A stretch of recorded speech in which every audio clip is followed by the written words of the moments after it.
नमो सिद्धारं नमो वायरियाणं नमो वज्रायाणं नमो दूरे सव्यसाहुरं मंगलं भगवान् वीरो मंगलं गौतमो गणी मंगलम कुंद कुंदार्यो जय कर्मो सुमंगलम सर्वमंगल मांगल्यम सर्वकल्याणकारकम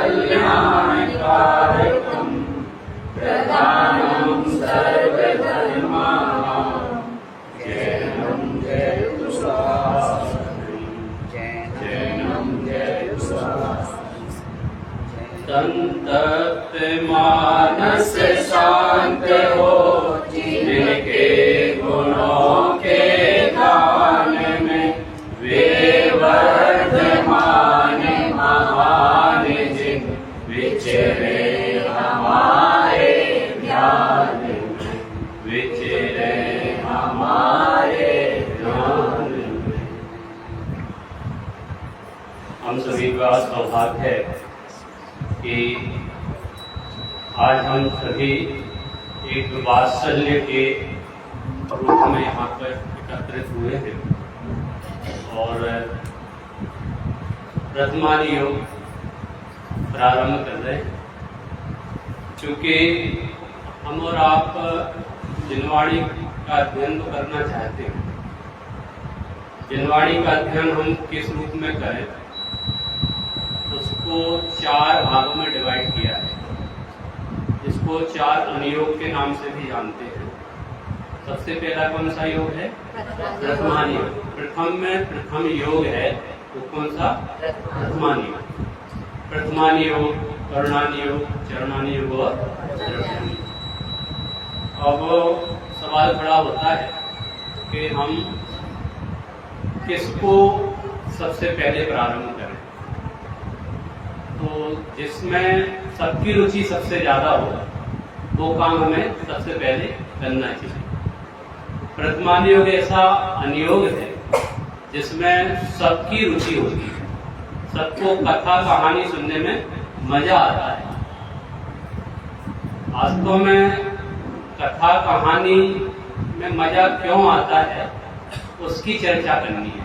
हमें मजा की कथा नहीं करना है, लेकिन कहानी के अंदर में जो आनंददायक है, जो जिससे हमें उत्साह और आनंद मिलता है, वो क्या है, उसका रीजन क्या है। तो हम और आप प्रथमान योग के माध्यम से पुराण पुरुषों की कथा का श्रवण करते हैं और न केवल कथा का श्रवण करते हैं, हम और आप उनके जीवन से, जो उनका जीवन बड़ा उतार चढ़ाव वाला रहा है ना, उनके जीवन में बहुत सारी घटनाएं दुर्घटनाएं हुई हैं। उन घटनाओं दुर्घटनाओं से प्रभावित ना होते हुए हम अंत में वीतरागता का पोषण करने की शिक्षा ग्रहण करेंगे। हालांकि घटनाएं हमको प्रभावित कर सकती हैं, लेकिन अनुयोगों का एकमात्र मोटो यही रहा है कि हमें क्या करना है? वीतरागता का पोषण करना है। अब वो चाहे आप द्रव्यान योग पढ़ के करो, चाहे आप करणान योग पढ़ के करो, चाहे आप प्रथमान योग पढ़ के करो या चरणान योग, कोई भी अनुयोग हो, सब अनुयोगों का एक ही निचोड़ है। उन सारे अनुयोगों से क्या मिलता है? वीतरागता का पोषण होता है, वीतरागता मिलती है। क्योंकि हम और आप भगवान महावीर का जन्म दिवस अनेकों बार मना चुके हैं और जितनी उम्र आपकी है उतनी बार आप उनका जन्म दिवस मना चुके हैं। लेकिन क्या वास्तव में जन्म दिवस हमने जो मनाया है वो जन्म दिवस आखिर जन्म दिवस के रूप में क्यों मनाया गया? जन्म कल्याणक के रूप में क्यों मनाया गया? उनकी जयंती जन्म जयंती के रूप में क्यों मनाई जाती है, वो हमारे को सवाल खड़ा होना चाहिए। क्यों? क्योंकि ऐसा महावीर ने क्या किया जो हम उनका जन्म दिवस मनाते हैं? हमने उनके जीवन में ऐसा क्या देख लिया, क्या उन्होंने अपने जीवन में ऐसा क्या कर लिया जो हम उनका जन्म कल्याणक भी मनाते हैं? न केवल हम, देवता गण, स्वधर्म इंद्र, सारे के सारे इंद्र उनके गर्भ कल्याणक में, जन्म कल्याणक में, तप कल्याणक में, है ना, ज्ञान कल्याणक में, मोक्ष कल्याणक में, पांचों के पांचों कल्याणक बड़े उत्साह और उमंग के साथ मनाते हैं। तो आखिर उन्होंने ऐसा किया क्या था जिसकी वजह से भगवान महावीर को ये दर्जा मिला कि उनका पंच कल्याणक देवता भी मनाएं और हम भी मनाएं?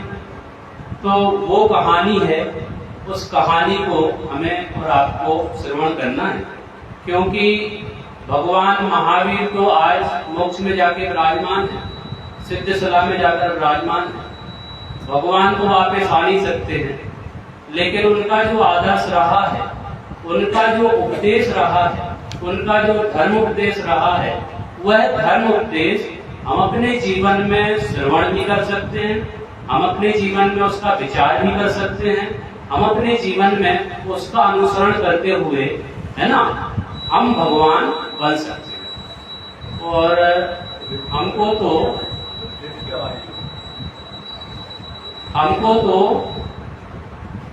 भगवान बनने का क्या है, बुट्टी में ये पिलाया जाता है कि भगवान बनने जन्मे। अब चूंकि हम भगवान बनने जन्मे हैं, तो भगवान के जैसे कार्य हमें करने होंगे, नहीं तो फिर भगवान कैसे बनेंगे? तो भगवान बनने के लिए हमें उनका जो स्वरूप है, उनका जो जीवन चरित्र है, उसको देखना होगा, उसको झांकना होगा, उसकी ओर हमें दृष्टिपात करनी होगी।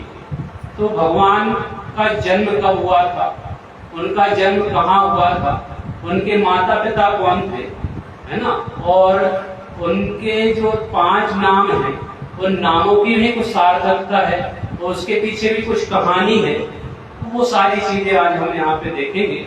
और अंत में भगवान महावीर ने हमें क्या दिया, जो हमने लास्ट में पढ़ा था महावीर वंदना के अंतर्गत, कि आत्म बने परमात्मा, वो शांति सारे देश में है, देश ना सर्वोदय महावीर के संदेश।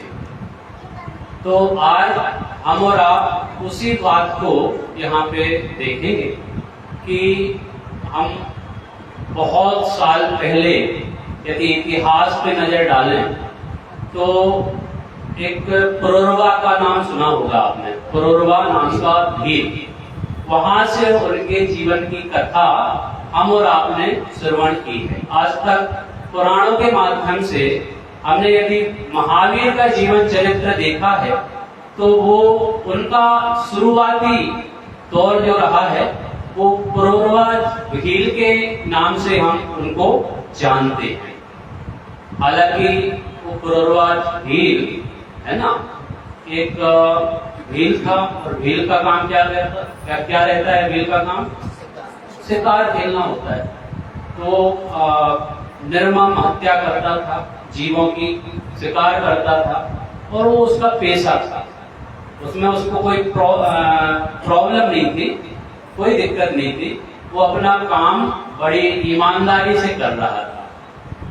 एक बार क्या हुआ कि जंगल में वो शिकार खेलने गया था, और शिकार खेलते खेलते कोई वनराज के रूप में उनको, उसका तो शिकार खेलने का भाव था, और कोई पशु के रूप में उसने तीर चलाने के लिए एक पशु पे अपना धनुष बाण या जो भी उसके पास था वो प्रत्यंशा उसने खींची।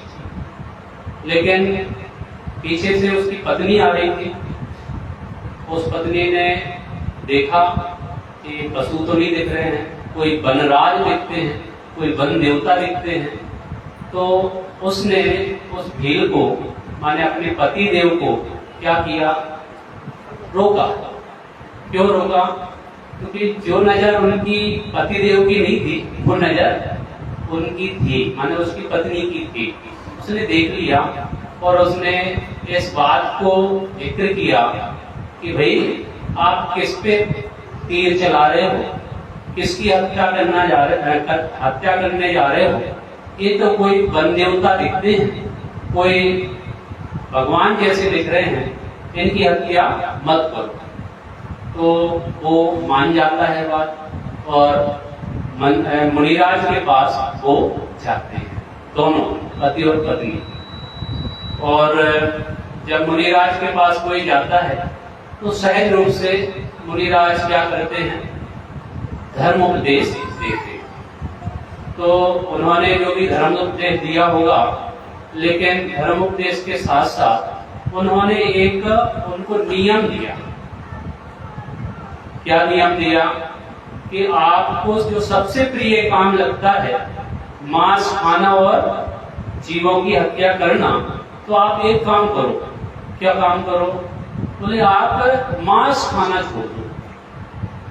तो वो भील चकित हो गया, बोले हमारे जीवन का आधार एक ही चीज है, वो आप छुड़ाना चाहते हो, मेरा करना भी वही है और जीवन यापन उससे ही चलता है और हमें खाने के लिए उसके अलावा कुछ दूसरा है नहीं, तो मैं कैसे मांस छोड़ दूं? महाराज आप कुछ और बताओ, कुछ और आप कहोगे तो मैं आपकी बात मान जाऊंगा। वैसे तो मैं आपका वध करने वाला था, है ना, और आप मेरे ही पीछे पड़े हो। क्यों? क्योंकि आप तो मेरे जीवन की लीला ही खत्म करना चाहते हो। मैं यदि मांस खाना छोड़ दूंगा तो मैं खाऊंगा क्या, और खाऊंगा नहीं तो जीवित कैसे रहूंगा? तो ऐसा उन्होंने अनुनय विनय किया, लेकिन फिर भी मुनिराज तो आखिर मुनिराज होते हैं, वो हर हाल में जीवों को समझाते हैं और उनको उन्नति का मार्ग बतलाते हैं। तो उन्होंने मुनिराज ने फिर से कहा, कोई बात नहीं, आप जीवों की हत्या करना नहीं छोड़ना चाहते हो, कोई दिक्कत नहीं है, आप अपना काम करो, लेकिन एक काम तो कर सकते हो, आपको कौवे का मांस छोड़ने के लिए बोला जाए तो क्या उसको छोड़ दोगे? बोले कौवे का मांस वो कौन खाएगा, कितना गंदा रहता है ना, और उसको मैं नहीं खाऊंगा, चलो आज से आप मैं नियम लेता हूं। तो उन्होंने कौवे का मांस मुनिराज के कहने पर छोड़ दिया, क्योंकि वो इजी था, वो भक्षण करता भी नहीं था और ऐसा उसको ऐसा लगा भी कि कब ऐसा प्रसंग आएगा कि जब मुझे कौवे का मांस खाना पड़ेगा, चलो छोड़ देते हैं, कोई दिक्कत नहीं है। तो ऐसे उनका जीवन धीरे धीरे आगे बढ़ने लगा, लेकिन परिस्थितियां बिगड़ते देर नहीं लगती और एक दिन ऐसा आया कि उस भील को असाध्य रोग हो गया। कौन सा रोग हो गया? कोई इलाज नहीं था उसका, और उसका इलाज एक ही था, क्या कि कौवे का मांस खाओगे तो आपका रोग का निदान हो जाएगा। तो इस प्रकार उन्होंने वो क्या बोलते हैं, कौवे का मांस खाने का उसकी पत्नी ने सजेस्ट किया। ऐसे तो तुम्हारा रोग नष्ट होगा नहीं और तुम ऊपर देवलोक गमन कर जाओगे, एक काम करो, क्या करो, कौवे का मांस खा लो। तो बोले मैं आपके कहने पे मुनिराज के प्राणों का वध नहीं किया, और आप माने मुनिराज ने जो नियम दिया आपके कहने पे वहां गए, उनका धर्म उपदेश सुना और कौवे का मांस आपके कहने पे मैंने छोड़ा था, अब मैं कैसे मांस भक्षण करूं कौवे का? तो ऐसी स्थिति में उन्होंने ऐसा कहा, किसने, कौन सा भी, पुरुरवा भी, बच्चों को भी ख्याल में आना चाहिए, भव्या, कौन सा भील था? पुरुरवा भील की चर्चा चल रही है, जो कि पूर्व जन्म में महावीर का जीव था। वहां पर उसने पूरे मांस का ही त्याग कर दिया। बोले कौवे का तो ठीक, मैं आजीवन मांस का ही त्याग करता हूँ, मेरे प्राण जाए तो जाए, अभी चले जाएं, मुझे कोई परवाह नहीं। इस प्रकार से उन्होंने उस मांस का ही त्याग कर दिया। अब जब मांस का त्याग कर दिया तो जीवन चलाना बड़ा मुश्किल हुआ होगा, फिर भी वो उसने अपने जीवन में वो प्रतिज्ञा का पालन किया और मांस का भक्षण नहीं किया, और उसके प्रभाव से उसका जब जीवन अंत हुआ, उसके प्रभाव से वो देवता बना, इंद्र बना, ऐसे कई भाव बीत गए, है ना। और एक जन्म उनका ऋषभ देव के साथ, ऋषभ देव का पोता के रूप में, जो कि मारीची का जीव था, वहां पे उनका जन्म हुआ बहुत जन्म बीतने के बाद, क्योंकि बहुत लंबा पीरियड है ना। और पुरुरवा भील के बाद उनका एक जन्म का माने एक प्रसंग है, वो मारीची के रूप में उनका जन्म हुआ था। और मारीची के रूप में वो कहाँ पैदा हुए थे? ऋषभ देव के कुल में। ऋषभ उनके दादा थे, ऋषभ देव उनके दादा, और भरत चक्रवर्ती उनके पिता। ठीक है, माने आप कोई नियम ले लो ना, नियम, तो नियम का प्रभाव ऐसा होता है कि आप तीर्थंकरों के कुल में जाके उत्पन्न होते हो, ख्याल में। और ऐसा अद्भुत कार्य उन्होंने किया भी था, और वो वहां पे मारुति के रूप में जन्म लिए। हालांकि दादा तीर्थंकर थे, पिता चक्रवर्ती थे, स्वयं अच्छी पोजीशन में थे क्योंकि राजपुत्र थे, है ना, चक्रवर्ती के पुत्र थे। फिर भी जब मति भ्रष्ट होती है तो कोई भी रहे, किसी की भी सुनने को नहीं देखते हैं। तो आदिनाथ का समोसरण, और किसी ने ये पूछ लिया कि भगवान आप ये तो बताओ कि आप तो तीर्थंकर हैं, लेकिन आपके जैसे तीर्थंकर का जीव कौन होगा भविष्य में, है ना। आपके जैसे तीर्थंकर कौन होंगे, ऐसा उन्होंने किसी ने समोसरण में प्रश्न किया। चूंकि समोसरण है, देवधनी कर रही है, तो सहज रूप से उनकी वाणी में ये आया कि ये जो मारीची का जीव है, ये भविष्य का 24वां तीर्थंकर होगा। कौन होगा? 24वां तीर्थंकर। कौन? मारीची का जीव। मारीची के जीव की क्या हालत हो रही है? वो स्वयं अपनी दादा की नहीं सुनने वाले। ऐसा होता है परिवार में, क्योंकि ये जो पीढ़ी का अंतर होता है, पीढ़ी के अंतर में कौन दादा और कौन पिता, है ना। आज के बच्चे किसी की नहीं सुनते, तो वो जमाना वहां पे भी हुआ होगा शायद। तो मारीची ने दादा की नहीं सुनी, और वो ये मान के बैठ बोला, उनने ऐसा कहा मन में, मारीची के जीव ने, कि आप तो प्रथम तीर्थंकर होके यहाँ विराजमान हो, और मुझे आप कह रहे हो कि आप 24वें तीर्थंकर होंगे, मैं नहीं आपकी बात मानता। और वो बाहर निकला समोसरण के, और उसने 363 मर चलाए। अब चूंकि 24वां बनना था, तो कुछ ऐसा काम करना ही होगा जिससे भाव बढ़े, और उसने वो काम किया।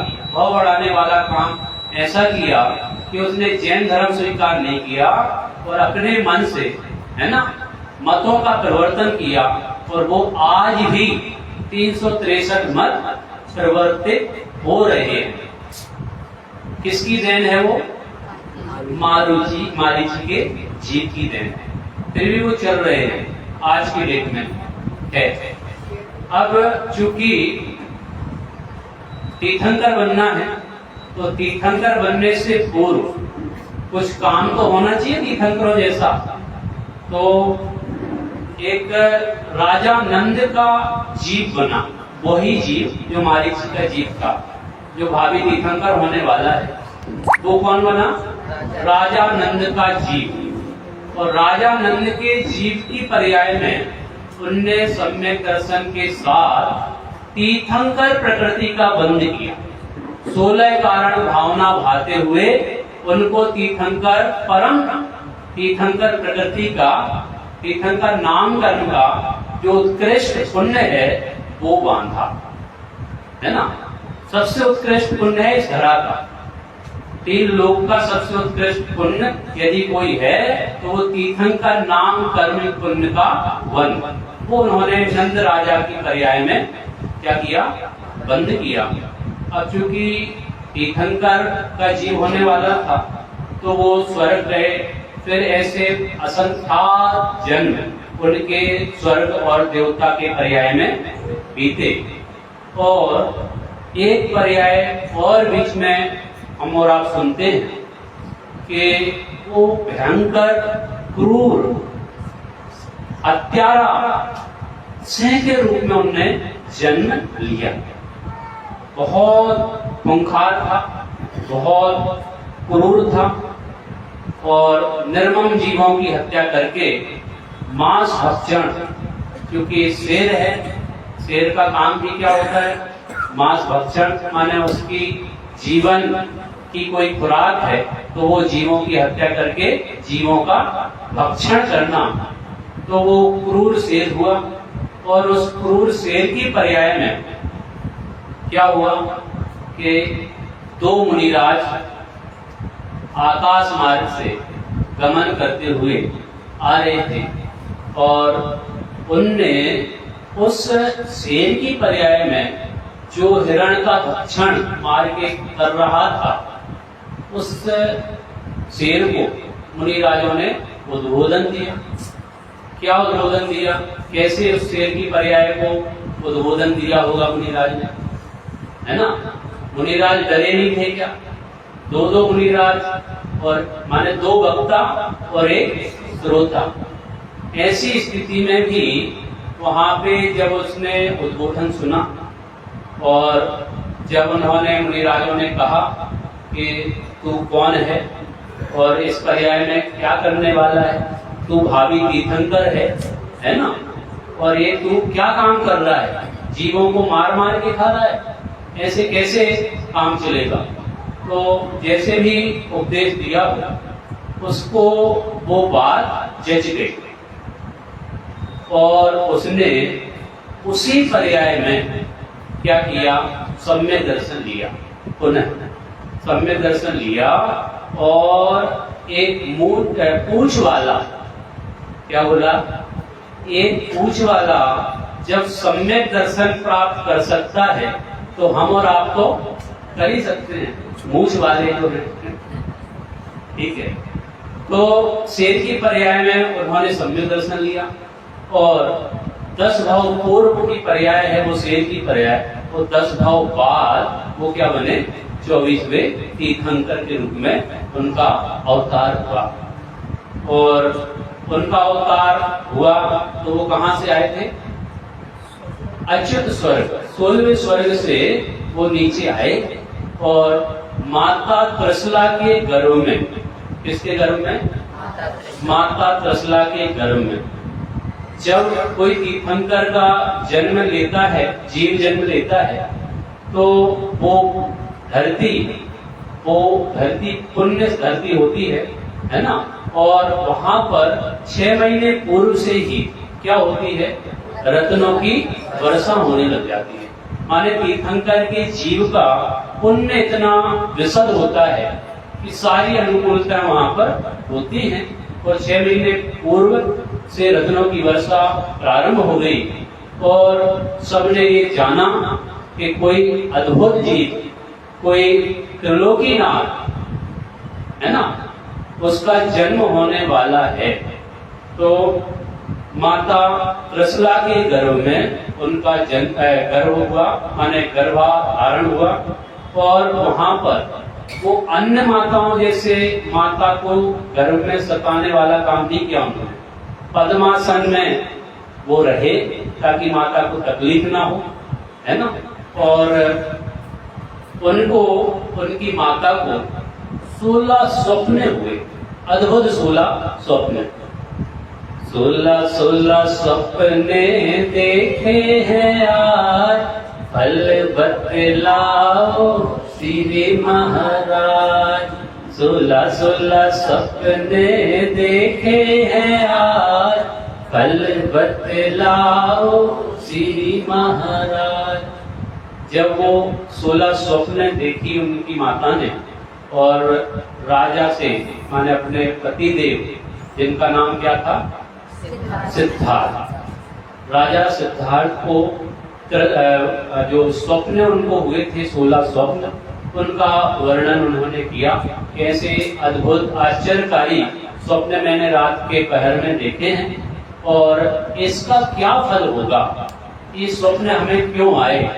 तो राजा चकित हो गए और उन्होंने अपने ज्ञान से ये जाना कि आपके गर्भ में 3 लोक के नाथ पधारने वाले हैं।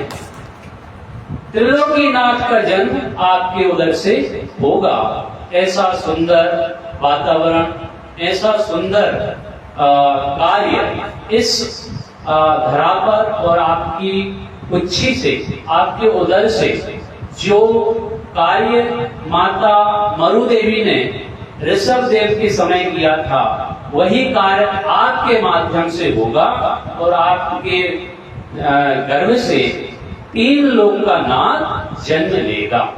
ऐसा सुंदर वर्णन वहां पे गर्भ कल्याणक उनका मनाया गया। और न केवल गर्भ कल्याणक, जन्म कल्याणक, क्योंकि उनका पुण्य का उदय इतना तीव्र होता है कि सारी अनुकूलता और सारा उत्साह देखने को मिलता है ना। तो उनका जन्म जब हुआ तो जन्म के समय कौन आता है? सची इंद्राणी आती है ना। और फिर इंद्र उनको कहाँ ले जाते हैं?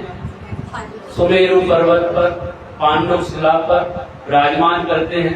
बालक वर्धमान का है ना जन्माभिषेक होता है। और जन्माभिषेक कितने कलशों से होता है? 1008 कलशों से। और एक एक कलश 1000 योजन का। यहाँ नागपुर में यदि एक कलश आ जाए और उसका पानी छोड़ा जाए तो यहाँ बाढ़ आ जाए।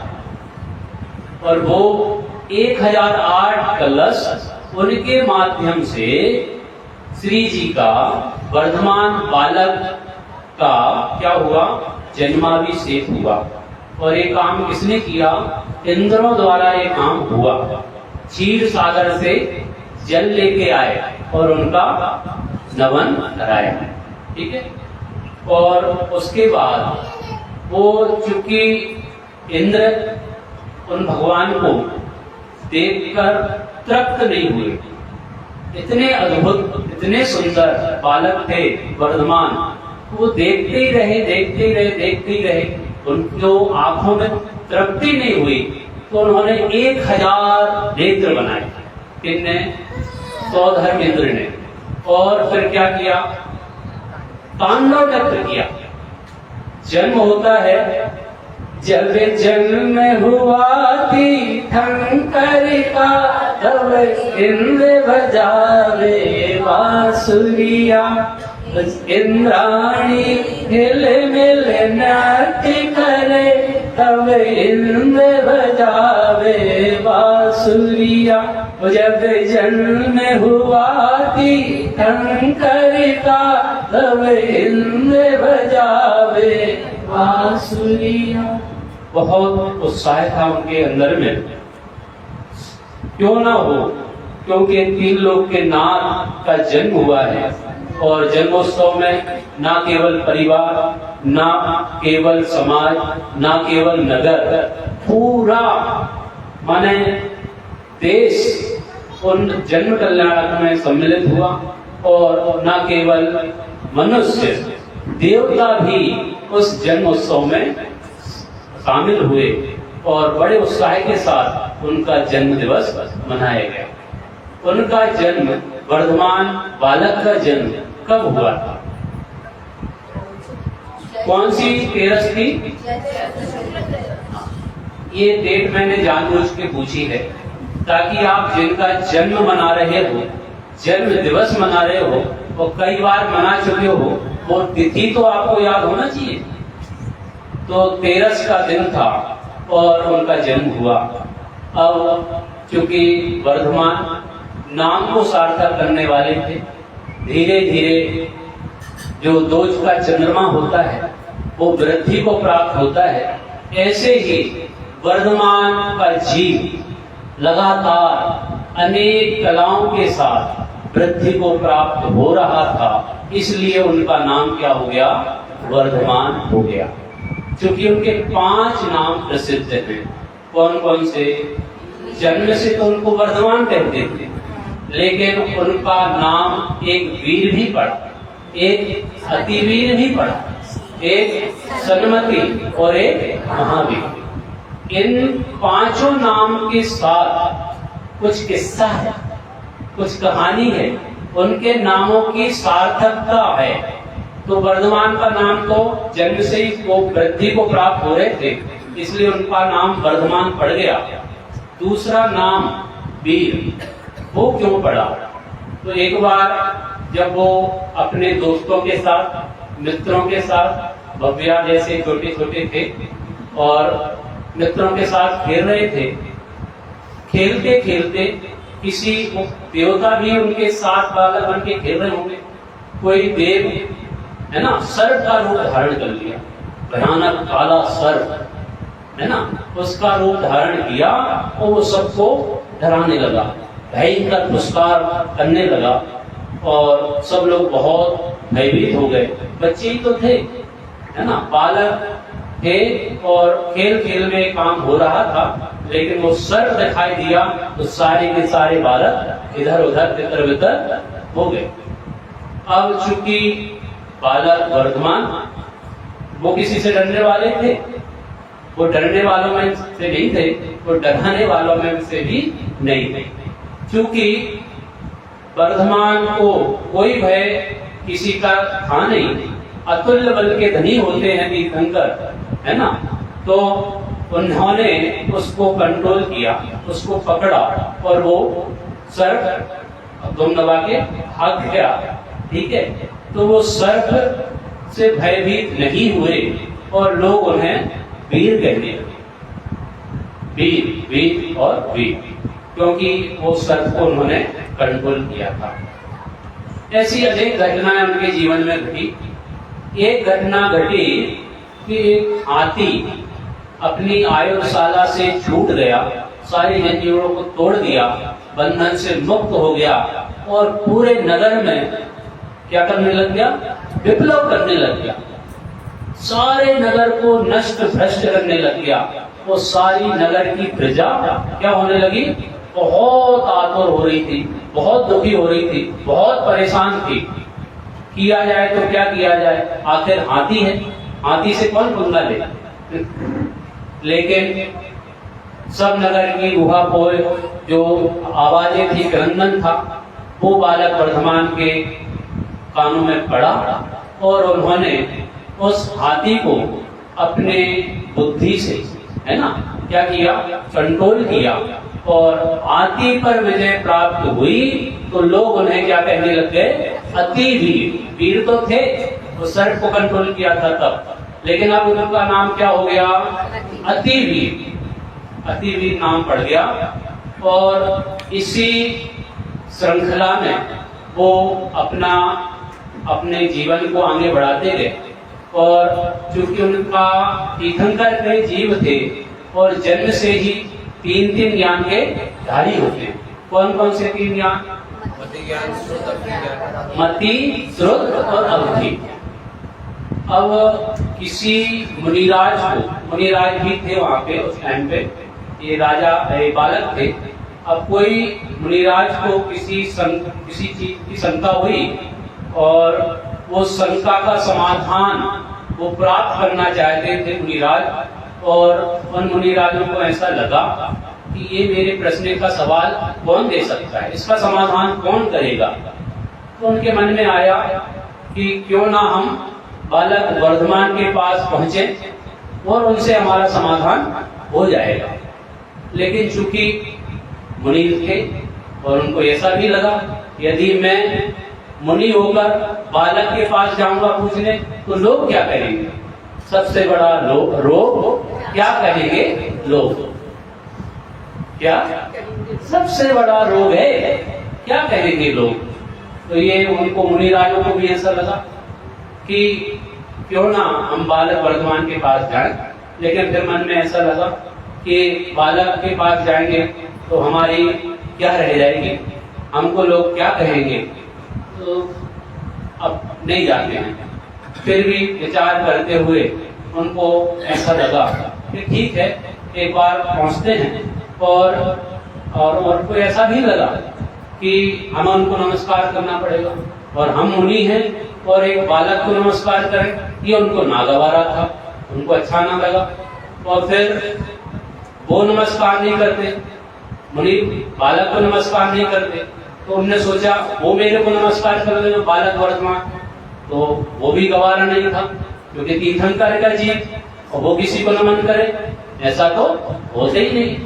वो तो दीक्षा भी लेते हैं तो उनके कोई गुरु नहीं होते।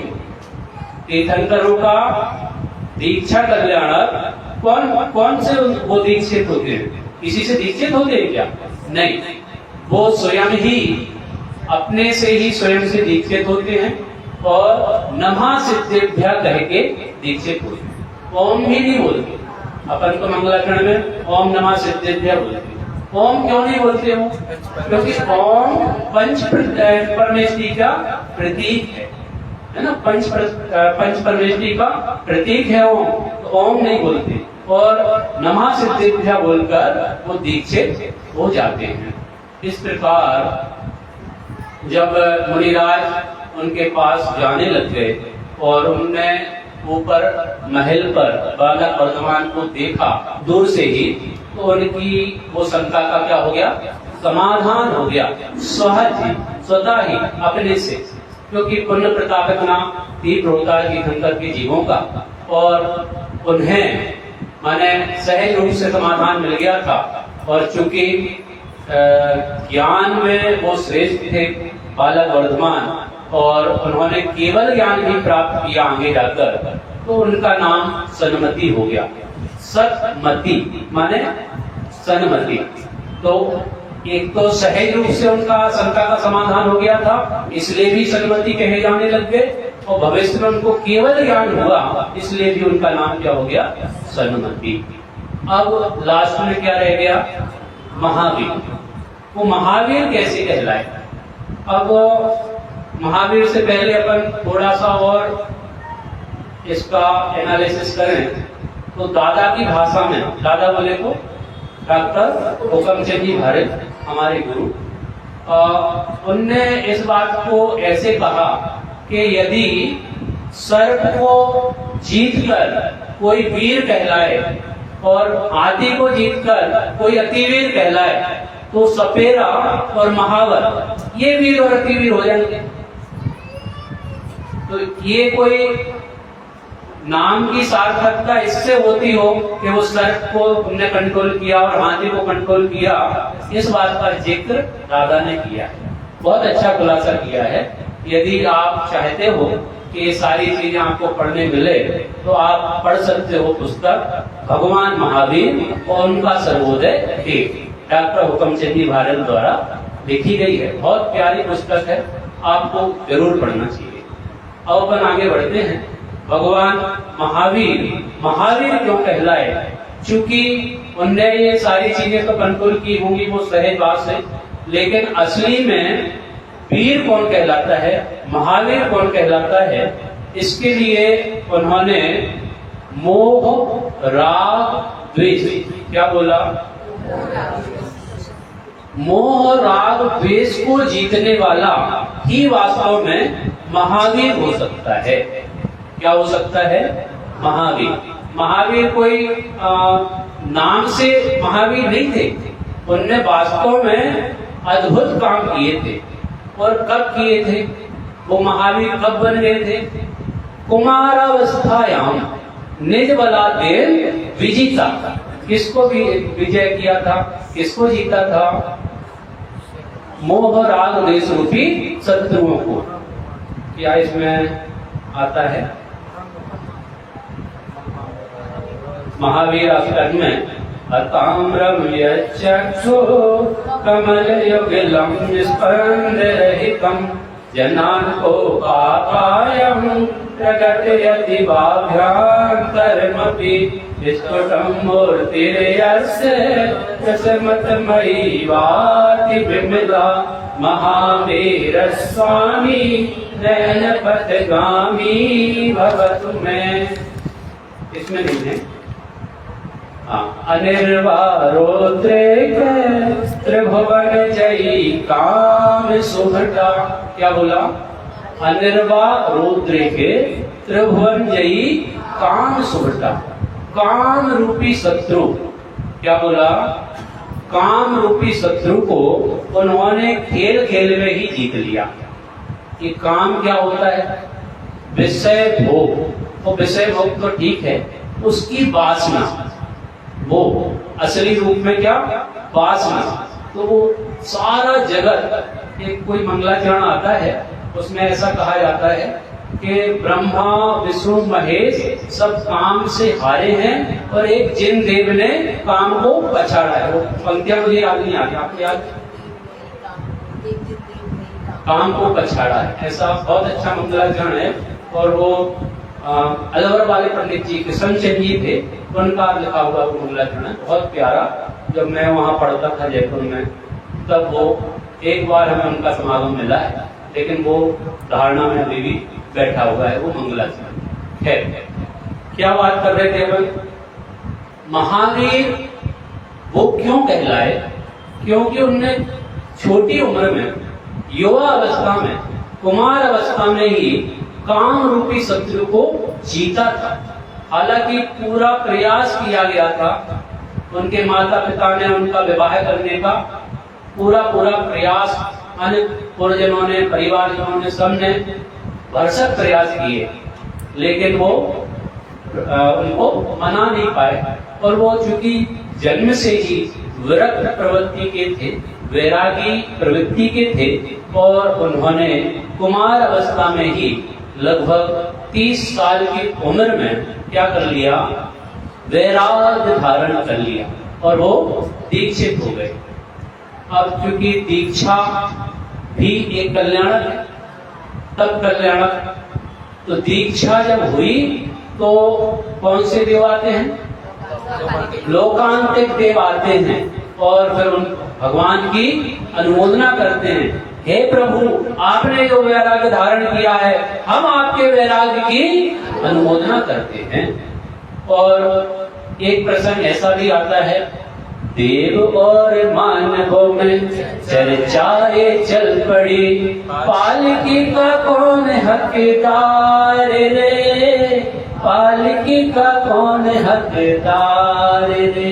आपस में द्वंद्व हुआ, देवताओं और मनुष्यों में। दीक्षा साथ में कौन लेगा? जो दीक्षा लेगा वो पालकी का हकदार होगा। देवता लोग मनुष्य पर्याय के लिए तरसते हैं। किस बात को? उनके लिए कोई कमी है? सारी व्यवस्था वो करते हैं जन्म गर्भ से लेकर मोक्ष कल्याण तक की, लेकिन उनको चूंकि संयम अंगीकार करने का उस पर्याय में क्या नहीं है ना, अवसर नहीं है। वो तीर्थंकर भगवान के साथ दीक्षित नहीं हो सकते, इसलिए अंत में उनको हारना पड़ता है और दीक्षा की पालकी मनुष्य लोग लेके जाते हैं। अब आप ये समझ लीजिए, मनुष्य पर्याय यदि आपको मिली है तो आप बहुत सौभाग्यशाली हो, क्योंकि इस मनुष्य पर्याय को आप सार्थक कर सकते हो। जो सार्थकता भगवान के जीव ने दीक्षा लेकर की थी और आत्म साधना की थी, वो कार्य आप और हम कर सकते। दीक्षा कल्याण का अवसर आया, दीक्षा हुई और देवताओं ने दीक्षा कल्याण भी बड़े उत्साह के साथ मनाया। और लगभग 12 वर्ष आत्म साधना करते करते उनको व्यतीत हुए और 42 वर्ष की उम्र में भगवान महावीर को क्या हो गया? केवल ज्ञान महोत्सव। ओंकार मई वाणी तेरी जिन धर्म की शान है, समो शरण देख के शांत छवि देख के गणधर भी हैरान है। तो भगवान को केवल ज्ञान हो गया, और केवल ज्ञान होता है तो क्या होता है? तीन टाइम क्या होती है, दिव्य ध्वनि होती है, 3 टाइम। और जो भगवान होते हैं वो त्रिलोकीनाथ कहलाते हैं और उनके ऊपर 3 छत्र लटकते हैं। ख्याल में है ना, 3 टाइम दिव्य ध्वनि, 3 छत्र, त्रिलोकीनाथ, ऐसे बहुत सारे विशेषण भगवान के साथ जुड़े होते हैं। और केवल ज्ञान हुआ और उनका धर्म उपदेश लगभग 30 वर्षों तक धर्म उपदेश होता रहा और वो विहार करते रहे। और तीर्थंकरों के विहार के नाम से राज्य ही उसका नाम क्या हो गया, विहार। विहार का नाम विहार क्यों पड़ा, क्योंकि वहां पे तीर्थंकरों का विहार हुआ, समूह शरण के साथ दिव्य विहार हुआ, समूह शरण के साथ उनकी क्या दिव्य ध्वनि घिरी। और चूंकि भगवान महावीर, उनकी 3 घटनाएं फेमस हैं। एक तो भगवान महावीर का जन्म कल्याणक हम मनाते ही हैं, लेकिन उनका जो दिव्य ध्वनि खिलने का समय है श्रावण प्रतिपदा, है ना। कहाँ हुई थी उनकी दिव्य देशना? प्रथम दिव्य देशना गोपाचल पर्वत, राजगिरी की जो 5 पहाड़ियां हैं, गोपाचल आ गया मेरे नाम, हाँ, तो कौन सा, विपुलाचल पर्वत। और ऐसे भगवान महावीर के नहीं, 20 तीर्थंकरों की दिव्य ध्वनि उस विपुलाचल पर्वत से हुई है। बड़ा पवित्र वो स्मारक है। आप कभी पंचतीर्थ की यात्रा करने जाएं तो राजगिरी विपुलाचल पर्वत, वहां पे 4 मूर्तियां, बहुत सुंदर स्मारक बनाया है। और कौन सी तारीख थी, कौन सी तिथि थी भगवान की दिव्य ध्वनि जब गिरी? तो श्रावण प्रतिपदा, है ना, जिसको हम वीर शासन जयंती के नाम से जानते हैं। तो 2 घटनाएं उनके उत्सव के रूप में मनाई जाती है। और तीसरी ही घटना, क्योंकि भगवान का विहार होता रहा, धर्म उपदेश होता रहा और अंत में विहार करते करते वो नालंदा नगर के पास पहुंचे। पावापुरी नगर है, वहां पर एक सरोवर बना हुआ है। उस सरोवर से, सरोवर तो बाद में बना क्योंकि लोगों को मिट्टी लेने जाकर वो गड्ढे का रूप, तालाब का रूप धारण हो गया।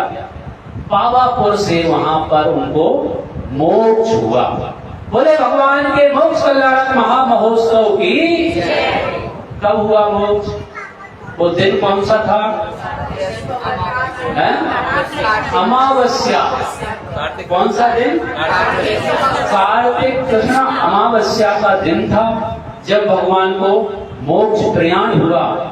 और अमावस्या की वो काली रात प्रकाश से जगमगा उठी। और न केवल एक काम, भगवान को तो मोक्ष हो ही गया, संध्या काल में उनके जो प्रथम शिष्य मुख्य गणधर गौतम स्वामी, पूरा नाम क्या था? इंद्रभूति गौतम स्वामी, उनको केवल ज्ञान हो गया। और वो भजन बात बोलते ना अपन, दीप से दीप जलाते चलो, ज्ञान की गंगा बहाते चलो। तो ये ज्ञान की गंगा माने बिना रुकावट के अनवरत रूप से प्रवाहित होती रही। भगवान के बाद, है ना, गौतम स्वामी को, सुधर्माचार्य को, है ना, जम्मू स्वामी को, ऐसे कितने केवली और कितने श्रुत केवली उनके बाद भी हुए। और वो परंपरा आज तक चली आ रही है। और वीर हिमाचल फेरिक से गुरु गौतम के मुख कुंड ढरी है ना। मोह महात्म भेद चली, जग की जड़ता तब दूर रही। तो भगवान की वाणी अद्भुत वाणी है। उनकी कुछ शिक्षाएं हमारे और आपके बीच में है। हम भगवान का उपदेश किस रूप में सुने, उनकी एक ही शिक्षा यदि आपके जीवन में उतरती है तो आप भगवान बिना बने नहीं रह सकते हो। माने भगवान यदि आपको बनना है तो उनके उपदेश को अपने जीवन में उतारना पड़ेगा। कुछ शिक्षाएं उनकी हैं, वो मैं आपको पढ़ के बता रहा हूँ। क्योंकि समय शायद हो रहा है, लेकिन हम उन शिक्षाओं को नहीं छोड़ना चाहते। उनकी मुख्य शिक्षाएं जो बाल बोध में हम और आपने पढ़ी हैं, 11 शिक्षाएं वहां पे दी गई हैं। वैसे तो शिक्षाएं बहुत सारी हैं, बहुत सारा उपदेश है, पूरा ही जीवन उनका उपदेश के रूप में हम उतार सकें तो हमारा जीवन निहाल होगा। फिर उनकी पहली शिक्षा थी सभी आत्माएं बराबर है, कोई छोटा बड़ा नहीं है। बोलो, इस शिक्षा से आपको क्या शिक्षा लेनी है? सभी आत्माएं बराबर है, सभी आत्माएं, चाहे वो निगोदिया जीव की हो, चाहे वो सिद्ध पर्याय के जीव की हो, चाहे वो अरहंत की हो, चाहे सिद्धि की हो, सब आत्मा की अवस्थाएं आत्मा ही है शरण। अरिहंत सिद्धाचार्य पाठक साधु है, परमेष्टिपण सब आत्मा की अवस्थाएं आत्मा ही है शरण। आत्मा ही शरण है, और वो आत्मा कैसा है? सबका बराबर है, हमारा भी और आपका भी, आपका भी और भगवान का भी। सबका आत्मा क्या है? छोटा बड़ा नहीं है, बराबर है। वो तो हमारी दृष्टि है जो छोटा बड़ा मानती है, सब क्या है? बराबर। दूसरी शिक्षा है भगवान कोई अलग नहीं होते, जो जीव पुरुषार्थ करे वही भगवान हो सकता है। क्या बोला? हमारे यहाँ पर भगवान का जन्म नहीं होता। किसका जन्म होता है? बालक का जन्म होता है। तो भगवान कैसे बनते हैं? पुरुषार्थ से बनते हैं। माने ये बात सिद्ध होती है कि हम और आप भी भगवान बन सकते हैं, बशर्ते आप पुरुषार्थ करो। तो आप इस पर्याय में आप बोलोगे कि हम तो स्त्री पर्याय में हैं, हम कैसे भगवान बन सकते हैं? तो आप चाहे स्त्री में हो चाहे पुरुष में हो, आप अपने को आत्मा देखो और आत्मा स्वीकार करो। और यदि आपने इस बात को स्वीकृति दी कि मैं आत्मा हूं, तो आपको सम्यक दर्शन होगा और आपकी इस पर्याय का भी विच्छेद होगा और आप भी भगवान बनोगे। आज भी तो कल हम और आप सब जो जिनवाणी श्रवण कर रहे हैं और इतनी आत्मीयता से कर रहे हैं, क्योंकि गारंटी दी गई है, जो प्रसन्न चित्त से भगवान आत्मा की बात सुनता है वो भव्य है और अल्प काल में मोक्ष जाता है। तो हम और आप तो सिद्ध सला में मिलने ही वाले हैं, लेकिन उससे पहले हमें पुरुषार्थ करना है। वो पुरुषार्थ करने की प्रेरणा यहाँ भगवान ने दी है। कोई भगवान कोई अलग नहीं होते, जो जीव पुरुषार्थ करे वही भगवान बन सकता है। भगवान जगत की किसी भी वस्तु का कुछ करता हरता नहीं है, मात्र जानता ही है। भगवान करता धरता नहीं है। अब देश दुनिया में जो हम मानते हैं वो मान्यता हमारी छूटना चाहिए। भगवान भी कुछ नहीं करते और हम भी भगवान का कुछ नहीं करते। क्या भगवान तो करते ही नहीं है, लेकिन हम और आप कर सकते हैं क्या? हम और आप भी कुछ नहीं कर सकते। कोई किसी का कुछ करता धरता हरता नहीं है, क्योंकि कहा जाता है सब द्रव्य स्वतंत्र जगत के, कोई न किसी का काम करे, अपने अपने सचतुष्टय में सभी द्रव्य विश्राम करे। अपनी अपनी सहज गुफा में रहते पर से मौन यहाँ, वीते रागी देव तुम्हारे, जैसा जग में देव कहाँ। हमारी आत्मा का स्वभाव भी जानना देखना है, कसाय आदि करना नहीं है। मैं अब शीघ्रता से पढ़ रहा हूँ, है ना। कभी किसी का दिल दुखाने का भाव मत करो। झूठ बोलना और झूठ बोलने का भाव करना पाप है। चोरी करना और चोरी करने का भाव बुरा काम है।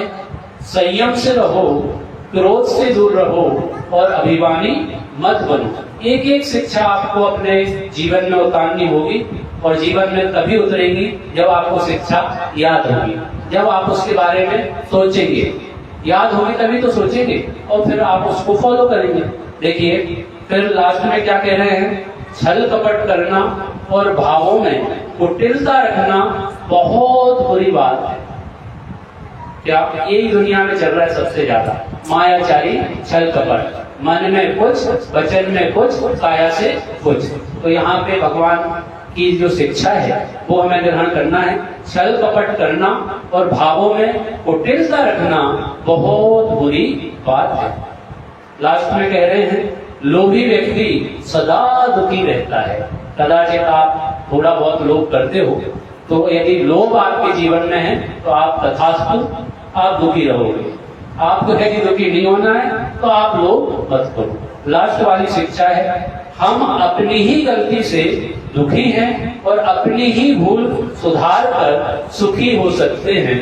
मैं भ्रम्यो अपन को विसर अपनाए विधिफल पुण्य पाप। ये सुंदर कथा हमने भगवान महावीर की श्रवण की और वास्तव में हम भी भगवान महावीर बने, क्योंकि महावीर तो अब हमारे बीच में नहीं है, लेकिन महावीर का उपदेश, महावीर की शिक्षाएं हमारे बीच में है जिनवाणी के रूप में, और उसको जीवन में उतारना हमारा परम कर्तव्य है। ये जो उपक्रम है ये महिला मंडल का बहुत सुंदर प्रयास, बहुत ही अनूठा उपक्रम, वात्सल्य की भावना जागृत करने के लिए आप मंदिर तक नहीं पहुंच रहे हैं तो हम आप तक पहुंचेंगे। माने तत्व ज्ञान की धारा कहीं से भी हो जगनी चाहिए, तत्व ज्ञान का प्रभाव प्रचार प्रसार होना चाहिए। यही कार्य महिला मंडल के माध्यम से होगा। और कल की और सूचना देना चाह रहा हूँ, कल युवा फेडरेशन ऑफ महिला मंडल के माध्यम से प्रति शनिवार को गोष्ठी का आयोजन हो रहा है। आत्मानुशासन एक अनुशीलन, उसके 2 सत्र हो चुके हैं, ये तृतीय गोष्ठी उस पर हो रही है और आगामी भी होगी। अभी 2-4-10 गोष्ठियां होंगी, क्योंकि एक ग्रंथ अनवरत रूप से चल रहा है। और चूंकि हम स्वाध्याय श्रवण करते हैं तो स्वाध्याय को हम अपने जीवन में कैसे उतारेंगे, वो एकमात्र उपाय उसका स्वाध्याय है। वो स्वाध्याय आप कैसे करें, गोष्ठी के माध्यम से भी कर सकते हैं, तो आप उसका लाभ लेने अवश्य पधारें। प्रातः की मंगल वेला 9 बजे से 10 बजे तक, और शाम को हमारे और आपके ही नगर में, आपके ही पाल्य विद्या निकेतन के छात्र, क्योंकि आपके बच्चे तो बड़े हो गए होंगे, व्यापार धंधे में लग गए होंगे, अब आपको लगता होगा हम किसकी सेवा करें, हम किसको खिलाएं पिलाएं। आपके बच्चे महावीर विद्या निकेतन में हैं, अब आप उनको लालन पालन कैसे करो, आप उनका पूरा ध्यान रखें। आप समय समय पर पधारें। आपका बर्थडे, आपकी एनिवर्सरी, आपका जो भी उत्सव का महोत्सव का प्रसंग है वो विद्या निकेतन में आप करें, ऐसी मेरी भावना है। इसी मंगल भावना के साथ गोष्ठी कल रात में 8 बजे से बच्चों की भी रहेगी, तो उसका भी श्रवण करने के लिए आप सभी सादर आमंत्रित। सभी अब सादर जय जय। तीर्थंकर प्रकट की